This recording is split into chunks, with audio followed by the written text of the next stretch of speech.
Greetings, Lady Aricia. I am Allendis de Verita. I've taken a liking to you. I, Allendis de Verita, will promise to Aricia la Monique to forever serve you as my lady. Will you accept my oath? Won't you talk to me? I see. You just had a very bad dream. Pay it no mind. Tia! That's not true! I'm sorry! Yes, this is fine. We can start over. Go away. No one is allowed to enter this room. When can I see you again, my dear Silver Lady?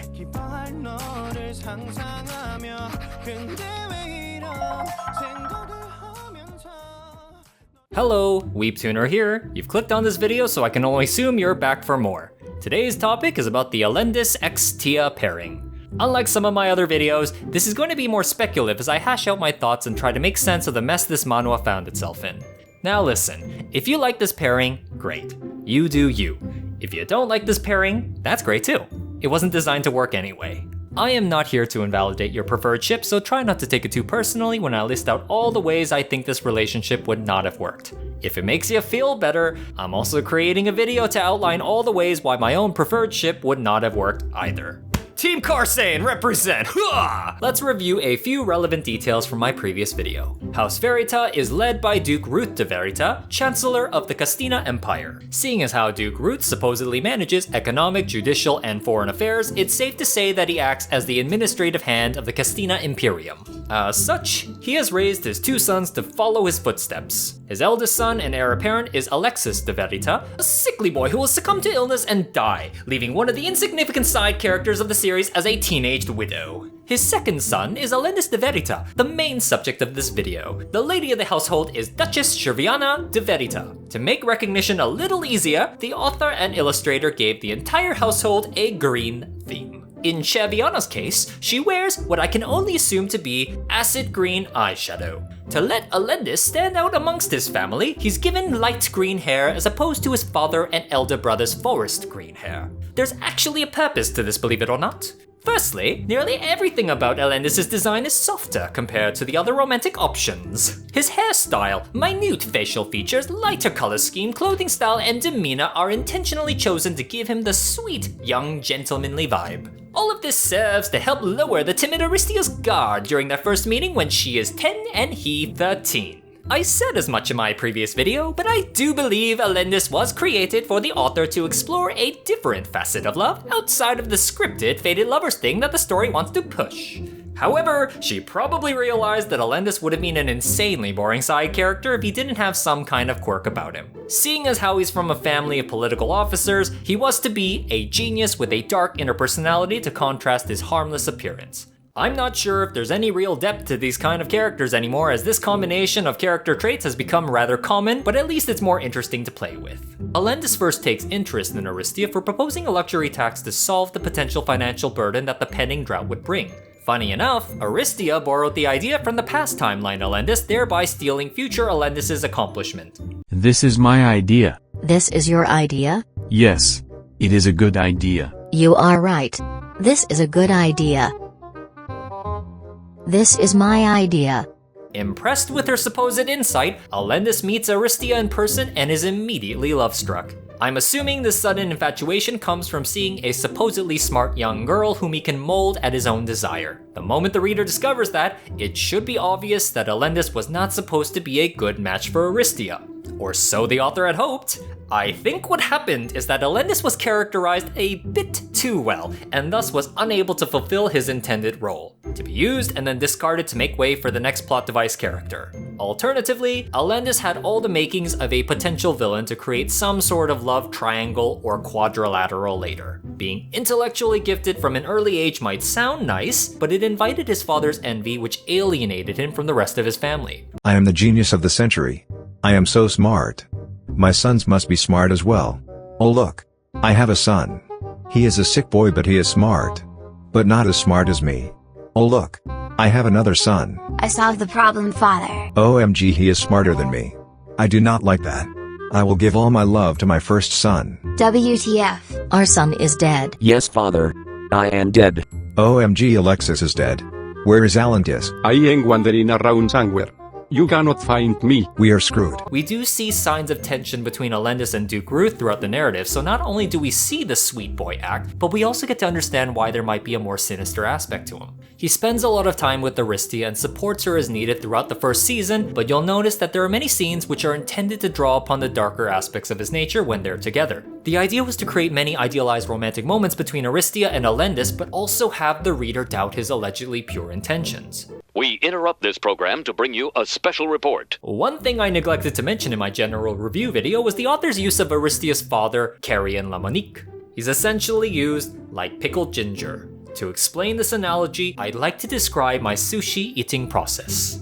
First off, I like to start with Crab meat. nigiri. Dip it in that soy sauce drama and eat it all in one go. But in order to enjoy the red tuna that comes next, I need to cleanse my palate, reset the taste buds if you will. Therefore, I shall take a piece of pickled ginger and eat it to prepare myself for the next tasty morsel. Obviously, what comes next is taking that red tuna nigiri, dipping it in that soy sauce drama again, and savoring that new flavor. But hey, maybe I want salmon next. How do I reset my taste buds for that new sensation? Oh look, it is my good friend, pickled ginger. It's here to cleanse the palate and save the day. Do you see where I'm going with this? Anytime Aristia is locked in an uncomfortable situation, or whenever we need to stop a scene from getting out of control, her father appears and resets the entire situation. Unfortunately, Aristia's inconsistent set of character traits, paired with a narrative overbloated with romantic drama between three candidates, usually means that she needs to quickly change gears often.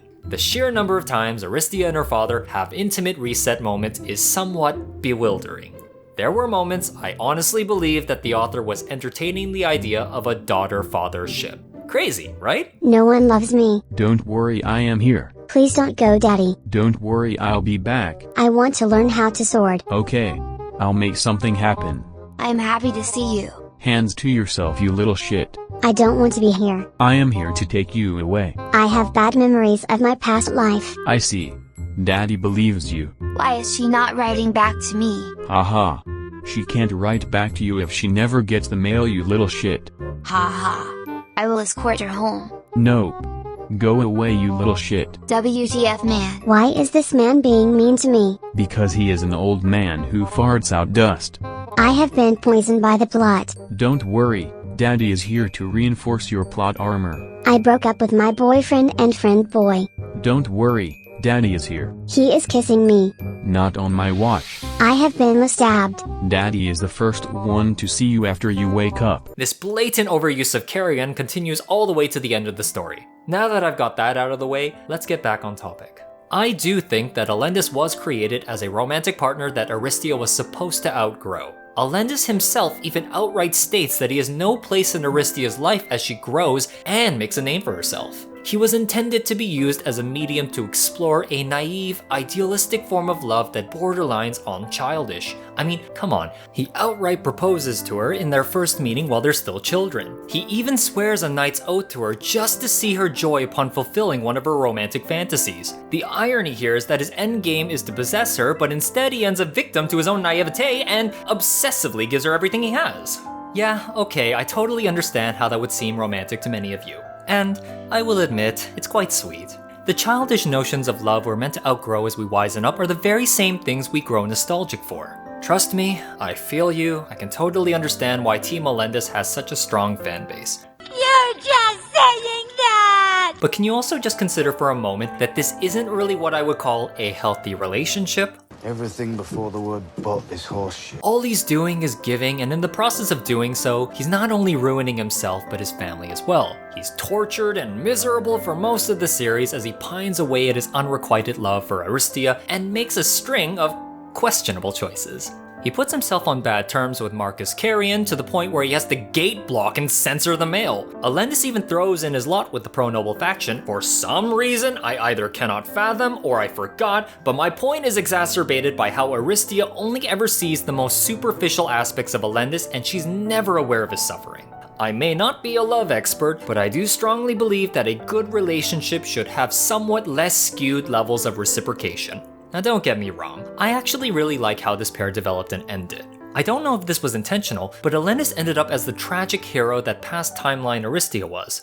They both suffer through unrequited love, and I think it's poetic that as Aristia and Ruthless grow closer to each other, Allendis spirals ever deeper into madness and begins to hallucinate whenever he's alone without her. It's enough to convince me that the endgame was supposed to have Allendis realize that his obsession for Aristia did her more harm than good. You can even see some elements of this play out when Allendis realizes he unintentionally aided the assassination attempt on Aristia's life, thus surrendering himself to the Emperor's judgment and walking out of her life. The problem with this potential story event is that there was simply no way to include him into the narrative anymore, especially since June had to be used. This is likely why he felt unceremoniously written out of the story mid-season 3 after doing a whole lot of nothing in the pro-noble faction. But you know what really kills this pairing? The fact that Aristia acknowledges his love for her, but she always pretends to ignore it. To her credit, she does try to avoid him later on, but I do think she's a bit insensitive for putting Allendis through the same thing she went through with past timeline Ruve. Now I know what you're thinking. What about the confession scene in season 1 where Aristia confides in Allendis about her past life and he doesn't believe her? And yes, I will acknowledge that it was a key event to end the Allendis route. However, I also think that scene was kind of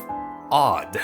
I felt really divisive on that scene because, on one hand, I had to wonder why Allendis wouldn't believe her or even pretend to believe her. Up until that point, he's been shown to support her in every way possible and even do childish things for her, so it felt a little out of character for him to outright dismiss her story. On the other hand, I do acknowledge that he was trying to have a serious conversation, but it's not like Aristia wasn't being serious herself at the time. I do understand that moment was supposed to be a pivotal ending in her interest in him, but it still left a sour note in my mouth with how awkward it was. But maybe that's just me. My conclusion to the matter at hand is that I think Allendis' character benefited the most in season 1, quite possibly too much, then continuously suffered as the narrative didn't know what to do with him after his arc effectively ended. That's the only way I can explain how he simultaneously continues to show up in Aristia's life and still accomplish nothing for the overall plot. It apparently got so bad that he just needed to be removed from the story altogether before the insane endgame progression. Thank you for watching this video on the Allendis x Aristia pairing. I hope that it enlightened you even just a little bit and helped you to understand why this pairing was destined to fail. Fans of this pairing probably resonate best with either naive, innocent love or obsessive, unyielding love, as both are demonstrated by Allendis. If you do, then more power to you. I'm not saying you have problems, but I do not think that's what this webtoon manhwa was going for. Allendis is not a bad character, but he does bring out some really bad characteristics in our protagonist and consequently adds to her inconsistency. Anyway, that's all I really have to say about Bulbasaur here. Weebtooner, signing off.